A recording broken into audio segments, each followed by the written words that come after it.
Hi, and welcome to this live reading from Scarlet Fever, a Johnny Delarosa thriller, Book 1 by David Stever, and this is hosted by Itsy Bitsy Book Bits. Chapter 1. The Blair Trucking Warehouse and Distribution Center was in the industrial section of the city, with train tracks on the south side and truck loading docks on the north side. Located on Mechanic Boulevard, I drove by twice before I backed into the driveway of an adjacent construction company that provided a good vantage point for observation. A large structure about the size of a football field, it had truck loading bays every 40 feet and security cameras mounted at the corners, but I couldn't do much about that. I focused on the girl. 24, 5'8", blonde hair that fell to the middle of her back. She was being held for ransom, and it was my job to find her and bring her home. It was midnight, the night warm and quiet, and after an hour of no activity and no security patrol, I drove to the warehouse and parked my car between two large trash bins in the rear of the building.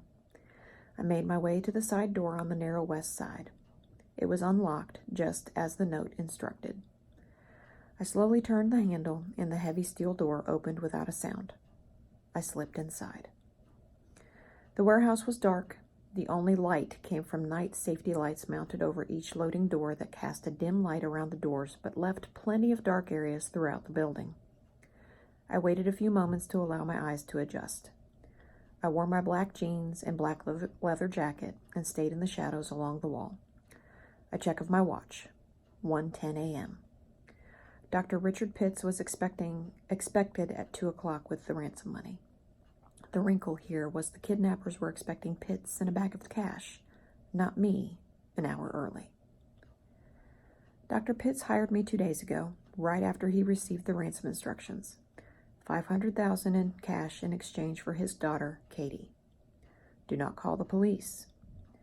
From what we figured, Katie had finished playing tennis at Greenwood Country Club, where the doctor and his wife were members. She never showed up at home that evening. Her car was still parked at the club. Pitts found me the next morning through a doctor friend, an Irish urologist named Sullivan, who I helped out of a mistress mess last year. I got his business sorted in less than 2 weeks, so now Sullivan thought I walked on water, and told Pitts that if I could save him a cool $1 million on a divorce settlement, then I could get Pitts' daughter back. Pitts agreed to my $5,000 retainer without hesitation, and I got right to work. The ransom was to be delivered to the warehouse, and Pitts was to come alone. The whole deal smelled amateur. Pitts said when he received the ransom call, he heard trucks in the background. Did they make the call from the same location as the ransom drop? Not the smartest pigs in the pen. The plan was to take them by surprise, pull Katie out, call the cops.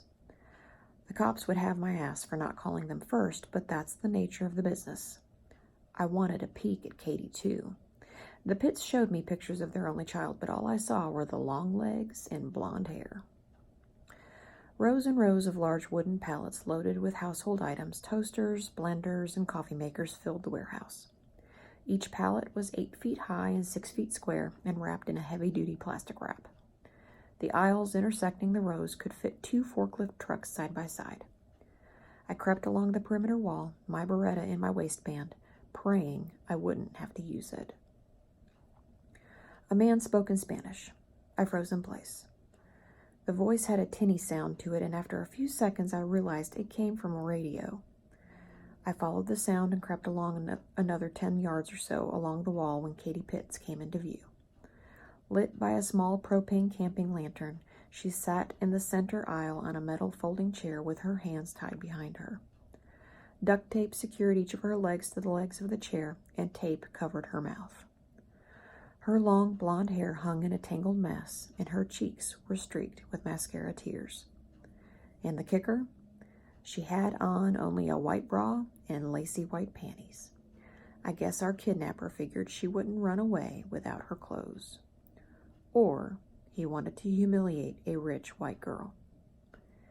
He sat in a chair opposite her. A short, pudgy, greased-up son of a bitch. His black hair was slicked back. He wore dirty blue jeans and a dingy wife-beater and had a plastic straw hanging out of his mouth. He slouched in his metal chair, tapping his foot to the music. The portable radio sat on the floor beside him, surrounded by empty beer cans and candy wrappers. I moved around 2 of the pallets and made my way to the center aisle, behind him and facing her. She saw me, and her eyes went wide. I put a finger to my lips, hoping she was smart enough not to make a noise. As I got closer, I could see her chest heave and her breathing increase. I tapped him on the shoulder. He shot from the chair as if I hit an eject button. He turned toward me, and my fist crashed into his mouth, landing him hard on his back. I thought he was out, but he rolled over and scrambled to all fours. I grabbed the chair, swung and caught him on the side of the head, and dropped him back to the floor. Now he was out cold, at least for the time being. I checked his pockets for weapons and found a decent switchblade, which I pocketed. I went to Katie and gently pulled the tape from her mouth and then untied her hands. "Thank God! Are you the cops?" Tears spilled down, and she wiped them with the back of her hands, which only smeared the mascara across her cheeks like war paint. "Not quite. Is he the only one?" "No, there's 2. The other guy is around here somewhere." "They have weapons?" "I didn't see any." "Are you hurt?" "No." "Your clothes?" "They took them." I got the last bit of tape off her legs, and she jumped up. I took off my jacket, and she slipped it on. Something about her wearing my leather jacket with the lacy panties almost made me lose my focus. Almost. "Stay beside me. I'll get you out of here." "Wait." She picked up the chair and lifted it to smash it down on his head, but I grabbed it from her. "I don't blame you, but we gotta go. Too much noise. Come on." I reached out my hand and she took it, squeezing as if she would never let it go. We only made it a few yards when a voice came from behind a pallet. "Nice try, amigo." The second kidnapper, a skinny version of the first guy, stepped out of a shadow with a pistol in one hand, pointed at us, and a bag from a carry-out taco joint in the other. "Back up." "You might want to reconsider," I said. "Police are surrounding the building as we speak." "You're lying. We both know it. You bring the money?" "Not happening this way, senor. Nobody's leaving here until we get the money." I had to make quick work of this. The last thing I needed was a true Mexican standoff. "Fine, we'll stay here all night." I nodded to the bag in his hand. "I hope you know your guacamole's spilling." He fell for it. His eyes flicked over to the bag, and in one swift motion, I scooped up the propane lantern and threw it at his chest. He yelled and stepped back, and I launched myself at him. I got both my hands around his gun hand, and my shoulder jammed against his chest. We both went down, with me on top, landing on him with all my weight. I wrestled his gun away and kicked it to Katie as I pulled my Beretta from my waistband. With one hand around his neck and him gasping for air, I held my gun 3 inches from his face. "Nice try, amigo." I stood. "Now get up." There was a long spool of plastic wrap leaning against a wall nearby. It was 5 feet wide, the self-sticking stuff they wrap around the pallets to secure the products. I had Katie pull off a long stretch of the plastic and lay it in the middle of the aisle. "Senor?" His eyes went wide. He knew what was coming. He shook so bad, his keys rattled. "Shut up. Lay down on the plastic." "Senor, please." "Make him take off his clothes," said Katie. "What?" I said. "What?" he said. She took a step closer to him. "Take off your clothes, you bastard." I guess she deserved a little vengeance. "You heard her. Strip." "Senor, please, I can't," he pleaded. "Take off your clothes, you son of a bitch," Katie screamed. It scared me, and I know it scared him. He stripped off his clothes in seconds. "Yeah, now who's the big man? What is that, 2 inches?" And just like that, I was into Katie Pitts. Leather jacket, blonde hair, black streaks across her face, the bra and panties, a cross between an underwear model and an Amazon. "Lay down," I said. He did, but he still had his hands outstretched. "Put your hands to your sides. You're about to be a human burrito." I rolled him in the plastic while he cursed me in Spanish. The naked plastic-wrapped man floundering around on the warehouse floor put a smile on Katie's face. "Can we go?" She went to our plastic-wrapped kidnapper and smashed her heel into his ribs a few times. A muffled scream came from the plastic roll. "Now we can go." We got outside and made our way to my BMW. I opened the trunk and pulled out a sweatshirt. "Put this on. Give me my jacket." Even though she looked good in my leather jacket and her underwear, it was still my leather jacket. She complied. I had bottled water in a cooler and handed her one. She gulped it down. "Sure you're not hurt?" "No, I'm okay," she said.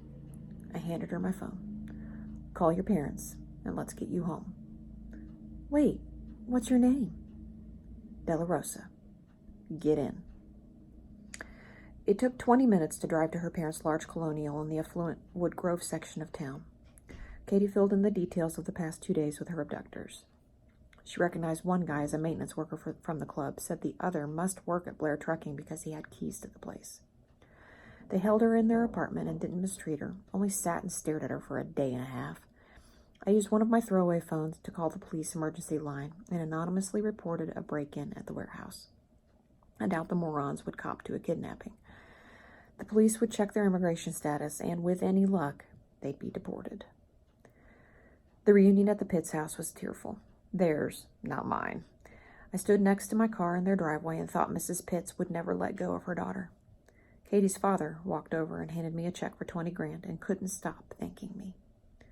I slipped the check into my jacket pocket right before he threw his arms around me in a giant bear hug. I gave him one more chance to report this as a kidnapping, but he wanted it quiet. He explained if word got out about this kidnapping, then people like him, wealthy folks I guessed, would become targets. He didn't want to give anyone any ideas. I thought he sounded paranoid, but that didn't matter. I figured he could afford to be paranoid. Katie broke free of her mother, ran over, and threw her arms around me. This hug I didn't mind. "Thank you. Thank you so much." "I'm glad you're okay." She let go, and I shook the doctor's hand again. Mrs. Pitts came over and hugged me. I got into my car as the three of them headed into their house, arm in arm. As they got to the front door, Katie turned back and gave me a wave.